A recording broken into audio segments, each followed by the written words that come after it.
চলো আজ রণাঙ্গনে এক কালিমার ঝান্ডা উড়াই, শিরেতে কাফন বেঁধে রক্ত ফোটার বদলা নে ভাই। জিহাদে উজ্জীবিত দিল কিনারা ইমানি জিত, জিহাদে উজ্জীবিত দিল কিনারা।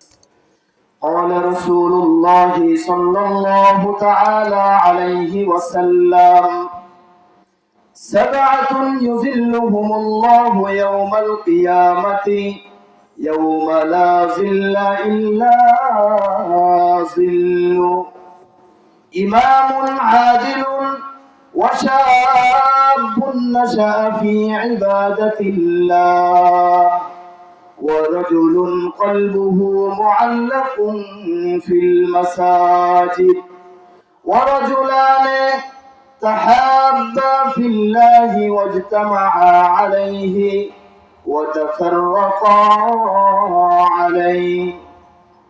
রাসূল করিম সাল্লাল্লাহু আলাইহি ওয়াসাল্লাম এই হাদিসের মধ্যে 7 শ্রেণীর মানুষের কথা উল্লেখ করেছেন।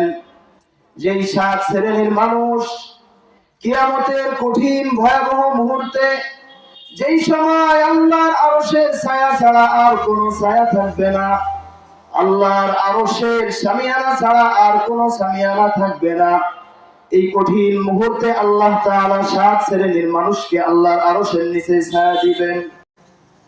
এই হাদিসের 7টা বিষয় দেখলে বোঝা যায় যে এখানে 7টা বিষয় যুবকদের কথা উল্লেখ করা হয়েছে।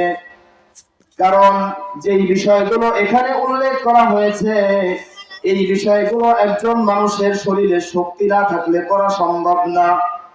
1 নাম্বার বিষয় হলো ইমামুন আদিলুন, এমন বাদশা, এমন রাষ্ট্রপতি, রাষ্ট্রপ্রধান, এমন চেয়ারম্যান, এমন মেম্বার যে তার শাসন ক্ষমতার মাঝে ন্যায়পরায়ণতা অবলম্বন করেছে। এখানে বলা আছে ইমামুন আদিল, মানে নেতা। সে যত ক্ষুদ্র থেকে ক্ষুদ্র নেতাই হোক, সমাজের একজন চৌকিদার হোক, একজন মেম্বার হোক, সে যদি নিজের যতটুকু আধিপত্য আছে এতটুকুর মাঝে যদি ইনসাফ প্রতিষ্ঠা করতে পারে, তাহলে সেও এই আল্লাহর আরশের ছায়াপ্রাপ্ত 7 শ্রেণীর প্রথম শ্রেণীর মধ্যে অন্তর্ভুক্ত হয়ে যাবে। ইমামুন আদিল, এমন বাদশা যে তার শাসন ক্ষমতার মাঝে ন্যায়পরায়ণতা অবলম্বন করেছে। কিন্তু বর্তমান আমাদের এমন চারিত্রিক অধঃপতন ঘটেছে যে একজন বাদশা হয়ে, একজন মেম্বার হয়ে, চেয়ারম্যান হয়ে, একজন রাষ্ট্রপতি হয়ে সৎ কিভাবে হয় এটা আমরা বুঝি না। নাকি চেয়ারম্যান সে আবার সৎ কেমনে হয়? কারণ চেয়ারম্যানের কাছে আসেই তো চাউল ডাউল, এগুলোই তো আসে। এখন এগুলো যদি সে না নেয় তাহলে তার সংসার কিভাবে চলবে? হযরতে রাসূল করিম সাল্লাল্লাহু আলাইহি ওয়াসাল্লামের চাচা খাজা আবু তালেব, সে গোটা জাজিরাতুল আরব মক্কার প্রেসিডেন্ট ছিলেন, বাদশা ছিলেন, সরদার ছিলেন। অথচ নিজের সংসার চালানোর মতো টাকা পয়সা তার কাছে ছিল না। বিদায় রাসূল সাল্লাল্লাহু আলাইহি ওয়াসাল্লাম হযরত আলী রাদিয়াল্লাহু তাআলা আনহু এবং জাফর ইবনে আবি তালেব রাদিয়াল্লাহু তাআলা আনহুকে এক পর্যায়ে দত্তক হিসেবে নিয়েছিলেন। কারণ তার চাচার চলার মতো সামর্থ্য ছিল না, অথচ তিনি তৎকালীন গোটা মক্কার প্রেসিডেন্ট ছিলেন। এই জন্য আল্লাহর আরশের নিচে ছায়া পাবে ওই সমস্ত ন্যায়পরায়ণ বাদশা যারা তাদের কর্মক্ষেত্রে, তাদের আধিপত্যের মধ্যে ন্যায়পরায়ণতা অবলম্বন করেছে। এই হলো 1 নাম্বার। 2 নাম্বার হলো ওয়াশাবুন নাশাআ ফি ইবাদাতিল্লাহ, ওই যুবক কিয়ামতের ভয়াবহ ময়দানে আল্লাহর আরশের নিচে ছায়া পাবে যেই যুবক তার যৌবনকাল আল্লাহর ইবাদতের মধ্যে কাটিয়েছে। যৌবনকাল আল্লাহর ইবাদতের মধ্যে কাটিয়েছে। কারণ একজন মানুষ যখন বুড়া হয়ে যায়, সে রাত্রে দাঁড়িয়ে তাহাজ্জুদ পড়তে পারে না। যখন বুড়া হয়ে যায়, হেঁটে মসজিদে যাবে এই সামর্থ্য থাকে না। জোহরের নামাজ পড়ছে, কিছুক্ষণ পর আবার ভুলে যায় যে জোহরের নামাজ পড়ছি কিনা, বা জোহরে রক্ত আসছে কিনা ভুলে যায়। এই কারণে কিয়ামতের কঠিন ভয়াবহতার সময় আল্লাহর আরশের নিচে যারা ছায়া পাবে তাদের মধ্যে 2য় শ্রেণীর লোক হলো ওই যুবক, যেই যুবক যৌবনকালে ইবাদতের মধ্যে কাটিয়েছে। তিন নাম্বার হলো ওয়ারাজুলুন কলবুহু মুআল্লাকুন ফিল মাসাজিদ, এমন বান্দা যেই বান্দার অন্তর সব সময় মসজিদমুখী থাকতো, অর্থাৎ ফজরের নামাজ পড়ে বের হয়, আবার অপেক্ষায় থাকে কখন জোহরের আজান দিবে, আমি আবার মসজিদে যাব, আবার নামাজে যাব। অন্তর মসজিদের সাথে জুড়ে থাকে, শুধু মন মসজিদমুখী থাকে, কখন আজান হবে আর কখন আমি নামাজ আদায় করব, আল্লাহকে ডাকবো, আল্লাহর কুদরতি পায়ে সিজদা করব, শুধু এই চিন্তা চেতনা নিয়ে থাকে।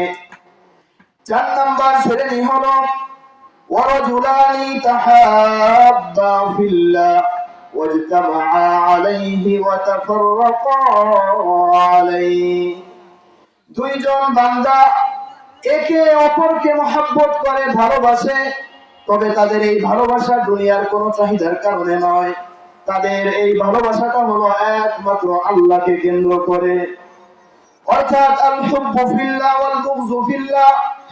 তারা যদি কাউকে ভালোবাসে এটাও বাসে আল্লাহর জন্য, আবার যদি কাউকে ঘৃণা করে এটাও করে আল্লাহর জন্য। আল্লাহর রাসূল সাল্লাল্লাহু আলাইহি ওয়াসাল্লাম বলেন, এই বান্দারা কিয়ামতের ভয়াবহ সময় আল্লাহর আরশের নিচে ছায়া পাবে। সুবহানাল্লাহ। এরপরে শ্রেণী হলো ওয়ারাজুলুন দাআতহু ইমরাআতুন যাতু মানসাবিন ওয়া জামালিন ফাকালা ইন্নী আখাফুল্লাহ, ওই যুবক যেই যুবককে একজন সুন্দরী সম্ভ্রান্ত পরিবারের মেয়ে তার সাথে খারাপ কাজ করার জন্য ডাক দেয়, তাকে প্রেমের অফার দেয়, ভালোবাসার লাভ লেটার তাকে দেয়, কিন্তু ওই বান্দা বলে ইন্নী আখাফুল্লাহ, আমি আল্লাহকে ভয় করি, আমি এক আল্লাহর ভয় করি, সুতরাং দুনিয়ার তোমার এই প্রেম পত্র আমি গ্রহণ করতে পারছি না। এই যুবকেরা শুনে রাখো, ওই বান্দা কিয়ামতের দিন এই দুনিয়ার সামান্য খড়কুটা, দুনিয়ার সামান্য সুন্দরী মেয়ের প্রস্তাবকে ফিরিয়ে দেওয়ার কারণে আল্লাহ তাআলা কিয়ামতের দিন ওই বান্দাকে আল্লাহর আরশের নিচে ছায়া দিবেন। এরপরে শ্রেণী হলো ওয়ারাজুলুন তাসাদদাকা বিসাদাকাতিন ফাআখফাহা হাত্তা লা তা'শিমালুহু মা তুনফিকু ইয়ামিনু, ওই বান্দা যেই বান্দা আল্লাহর রাস্তায় সদকা করবে, এমন ভাবে এমন গোপনে সদকা করবে যে ডান হাত দিয়ে কি সদকা করছে বাম হাতেও জানে না, অর্থাৎ সদকা করার পর ওটা নিয়ে খুঁটা দিবে না, ওটা নিয়ে ভাইরাল হওয়ার নেশা করবে না, সমাজে বড় দানবীর সাজার চেষ্টা করবে না, সমাজের বড় সমাজ সেবক সাজার চেষ্টা করবে না, বরং দান করবে একমাত্র আল্লাহকে রাজি খুশি করার জন্য। এরপরে 7 নম্বর শ্রেণী হলো ওয়ারাজুলুন যাকারাল্লাহা খালিয়ান ফাফাযাত আইনাহু, এমন বান্দা যেই বান্দা নির্জনে আল্লাহর ইবাদত করবে, আল্লাহকে ডাকবে, আল্লাহর জিকির করবে, নামাজ পড়বে, রোজা রাখবে, আর আল্লাহকে ডাকতে ডাকতে তার দুই চক্ষু দিয়ে অশ্রু ঝরতে থাকবে, দুই চক্ষু দিয়ে পানি ঝরতে থাকবে, এই 7 শ্রেণীর মানুষকে আল্লাহ তাআলা কিয়ামতের দিন আরশের নিচে ছায়া দিবেন। এবার আসেন 1 নম্বর শ্রেণী ইমামুল আদিল, ন্যায়পরায়ণ বাদশা। একজন মানুষ যখন যৌবনকাল থাকে তখনই সে ন্যায়পরায়ণতা করতে পারে, যখন যৌবনকাল শেষ হয়ে যায়, যখন বার্ধক্যে প্রৌঢ়ত্বে পৌঁছে যায়, তখন ওই বান্দা ইচ্ছা করলেও ন্যায়পরায়ণতা করতে পারে না। কারণ বুড়া মানুষের অন্তর থাকে কি গলা, বুড়া মানুষের অন্তর থাকে নরম। একজন একটা বলছে যে এটা করো, হ্যাঁ করো, আরেকজন বলতেছে এটা করো, হ্যাঁ করো। একজন যুবক মানুষ যার মাঝে ভারসাম্যতা আছে সেই ব্যক্তি একমাত্র ন্যায়পরায়ণতা করতে পারে। একজন বুড়া মানুষ কখনো ন্যায়পরায়ণতা করতে পারে না, তার এই বৌরত্বের কারণে এটা বাধা হয়ে দাঁড়ায়। 2 নম্বর ছিল ওয়াশাবুন নাশাআ ফি ইবাদাতিল্লাহ। এখানে রাসূল কারীম সাল্লাল্লাহু আলাইহি ওয়াসাল্লাম সরাসরি যুবকের কথাই উল্লেখ করতেছেন যে যৌবনকাল আল্লাহর ইবাদতে কাটায়। 3 নাম্বার হলো এমন ব্যক্তি যেই ব্যক্তির অন্তর মসজিদমুখী থাকে, সব সময় তার অন্তর মসজিদমুখী লেগে থাকে। এখন বলেন ফজরের যে শীত পড়তেছে, এই শীতের সময় মসজিদে যেতে পারে বুড়া মানুষ নাকি যুবক মানুষ? যুবক মানুষ। বুড়া মানুষ মসজিদে যাওয়ার সাথে 2 রাকাত পড়ার আগে 4 রাকাত শেষ না হওয়ার আগে আবার পেশাব চলে আসে, আবার মসজিদ থেকে বের হয়ে যাওয়া লাগে। সুতরাং যাদের অন্তর মসজিদের সাথে লেগে থাকে এই শ্রেণীও যুবক, এরাও যুবকের অন্তর্ভুক্ত।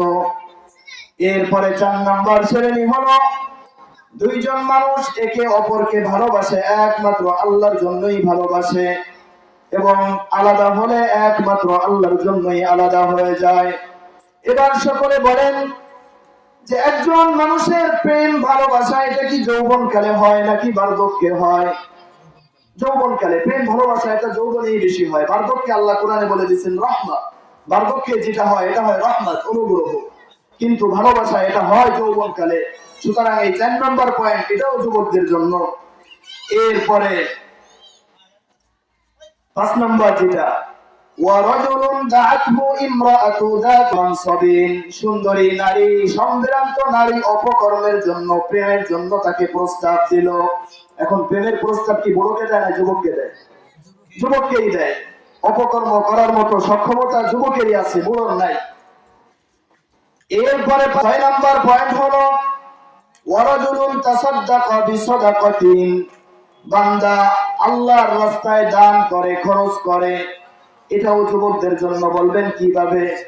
বুখারী এবং মুসলিমের হাদিস, قال رسول الله صلى الله تعالى عليه وسلم يهرم ابن آدم ويشب منه إثنان الحرص على المال والحرص على الحياة।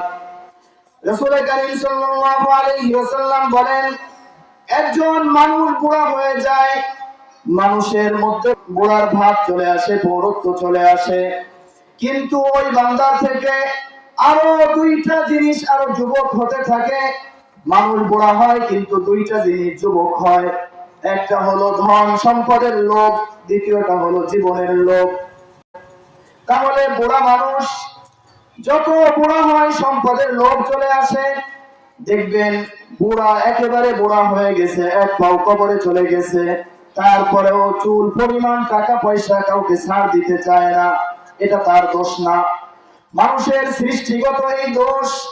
রাসূল কারীম সাল্লাল্লাহু আলাইহি ওয়াসাল্লাম এই কথা আরো 1500 বছর আগে বলে গেছেন যে মানুষ বুড়া হবে কিন্তু ধন সম্পদের লোভ কোনোদিন কমবে না, তার জীবনে বেঁচে থাকার লোভ কোনোদিন কমবে না। সুতরাং এই টাকা পয়সা সদকা করা এটাও বুড়াদের কাজ না, এটাও হলো যুবকদের কাজ। এরপরে 5 নাম্বার, রাজুলুন যাকারাল্লাহা খালিয়ান ফাফাযাত আইনাহু, ওই বান্দা নির্জনে আল্লাহর ইবাদত করবে, আল্লাহর জিকির করবে, আল্লাহর ইবাদত করবে, জিকির করবে, আর তার চোখ দিয়ে আল্লাহর ভয়ে ক্রন্দন করতে থাকবে, পানি পড়তে থাকবে। এখন বলেন একজন যুবক সে নির্জনে একা ইবাদত করতে পারে নাকি একজন বুড়া ইবাদত করতে পারে? যে ব্যক্তি বুড়া হয় তাকেই তো দেখার জন্য 4-5 জন থাকা লাগে, সে নির্জনে যাবে কোথায়? সে কিভাবে ইবাদত করবে? তাকে সেবা করার জন্যই তো 4-5 জন লাগে। এই জন্য এই হাদিসের মধ্যে যে 7টি বিষয় বলা হয়েছে, এই 7টির প্রত্যেকটাই হলো যৌবনকালের ইবাদতের জন্য। বলেন সুবহানাল্লাহ। এই যৌবনকালে যদি এই 7 শ্রেণীর মানুষ 7 ভাবে যদি আল্লাহর ইবাদত করে, তাহলে কিয়ামতের ভয়াবহ ময়দানে আল্লাহ তাআলা তার বিশেষ অনুগ্রহে এই 7 শ্রেণীর মানুষকে কিয়ামতের কঠিন তাপ থেকে, ভয়াবহ অগ্নিদগ্ধ থেকে তাদেরকে হেফাজত করবে। বলেন সুবহানাল্লাহ। এখন যুবকদের প্রশ্ন হলো যে হুজুর পেরে তো উঠি না, আমি তো ইবাদত করতে চাই কিন্তু সুযোগ হয় না, আমার সমাজের পরিস্থিতি অনুযায়ী, সংসারের পরিস্থিতি অনুযায়ী আমি পেরে উঠি না। তাদের জন্য সংক্ষেপে একটা ঘটনা বলি। আসহাবে কাহফের ঘটনা আমরা সকলেই জানি। আল্লাহ তাআলা সূরাতুল কাহফের মধ্যে বিস্তারিতভাবে আসহাবে কাহফের ঘটনা তুলে ধরেছেন। আল্লাহ তাআলা সূরাতুল কাহফের 13 নম্বর আয়াতের মধ্যে বলেন, ইন্নাহুম ফিতয়াতুন আমানু বিরাব্বিহিম ওয়াজিদনাহুম হুদা। আল্লাহ তাআলা বলেন, প্রাচীন কালে রাসূল করিম সাল্লাল্লাহু আলাইহি ওয়াসাল্লামের আসার আগে পৃথিবীতে একজন বাদশা ছিল, জালেম বাদশা, যে মানুষকে আল্লাহর ইবাদত থেকে দূরে রাখার চেষ্টা করত। যারা ইবাদত করত, আল্লাহর প্রতি বিশ্বাস স্থাপন করত, তাদেরকে সে ধরে ধরে হত্যা করে দিত। তখন তার রাষ্ট্রের মধ্যে এই ফরমান জারি করে দিল। তখন 7 জন যুবক তারা চিন্তা করলো যে আমরা এক আল্লাহর প্রতি বিশ্বাস স্থাপন করেছি, সুতরাং দুনিয়ার কোন মানুষের গোলামি করব না, দুনিয়ার কোন বাদশা যতই বল প্রয়োগ করুক আমরা তার অনুগত হব না। আমরা এক আল্লাহর ইবাদত করেছি তো করছি, আল্লাহর প্রতি বিশ্বাস স্থাপন করছি তো করছি। এই ভিত্তিতে ওই 7 যুবক ওই বাদশার কবল থেকে বাঁচার জন্য তারা রাতের অন্ধকারে রওনা হলেন। রাতের অন্ধকারে রওনা হতে হতে যখন সকাল হয়ে গেল, এখন যদি এলাকার মানুষ দেখে ফেলে তাহলে তো তাদের ধরে নিয়ে আবার বাদশার দরবারে নিয়ে যাবে। এই কারণে ওই 7 জন যুবক নিজেদের ঈমানকে হেফাজত করার জন্য তারা ওই অঞ্চলেরই একটা পাহাড়ের গুহার মধ্যে আশ্রয় নেয়। এরপরে সেখানে ক্লান্তির কারণে তারা ঘুমিয়ে যায়। আল্লাহ তাআলা তাদের প্রতি এমন দয়া করেন, এমন অনুগ্রহ আল্লাহ তাআলা তাদের প্রতি করেন। এই আয়াতের মধ্যে আল্লাহ তাআলা সেটাই বলতেছেন যে হে যুবকেরা, তোমরা সামনে এগিয়ে যাও, ওয়াজিদনাহুম হুদা, আমি আল্লাহ তাআলা তোমাদের এই পথকে আরো সহজ করে দিব। আল্লাহ তাআলা বলেন, এই যুবকেরা আল্লাহর প্রতি ঈমান এনেছিল, নিজেদের ঈমান আমল হেফাজতের চেষ্টা করেছিল, যার কারণে আমি আল্লাহ তাআলা তাদের ঈমানি কুওয়াত, তাদের ঈমানি শক্তিকে আমি আরো বলিয়ান করে দিয়েছি, যার কারণে তারা ওই পাহাড়ের মধ্যে সেখানে আশ্রয় নিয়েছে জালেম বাদশার হাত থেকে দূরে গিয়ে। এরপরে যখন তারা ওখানে ঘুমিয়ে যায়, আল্লাহ তাআলা তাদের এই ঈমানকে, তাদের এই ন্যায় পরায়ণতাকে আল্লাহ তাআলা এত বেশি গ্রহণ করে নেন, এত কবুল করে নেন যে আল্লাহ তাআলা তাদেরকে এক ঘুমে 500 বছর পর জাগ্রত করেন। যখন ওই রাষ্ট্রে আর ওই জালেম বাদশা ছিল না, তখন ওই রাষ্ট্রে ন্যায় পরায়ণ বাদশা চলে এসেছিল। সুবহানাল্লাহ। যদি আপনি হিম্মত করেন, আল্লাহ তাআলা আপনার হিম্মতের মধ্যে বরকত দান করবে। যদিও পরিবেশ না থাকে, আল্লাহ পরিবেশ তৈরি করে দেবে। তাহলে বাহানা কোথায় যুবকরা যে ইবাদত করতে পারি না? ইবাদত করলে ভালো জায়গায় বিবাহের প্রস্তাব নিয়ে যাওয়া যায় না, ইবাদত করলে সমাজের মানুষ পীর সাহেব বলে, খারাপ ভাবে ব্যঙ্গ করে। আপনি চেষ্টা করেন, আপনি হিম্মত করেন, আল্লাহ এই যুবকদের মতে আপনাকে আল্লাহ তাআলা সহযোগিতা করবেন। আল্লাহ এখানে বলছেন আমানু বিরাব্বিহিম, আল্লাহর প্রতি ঈমান আনছে, ওয়াজিদনাহুম হুদা, আমি আল্লাহ তাদের ঈমানি শক্তি আরো বাড়াই দিয়েছি, তাদেরকে সহযোগিতা করছি।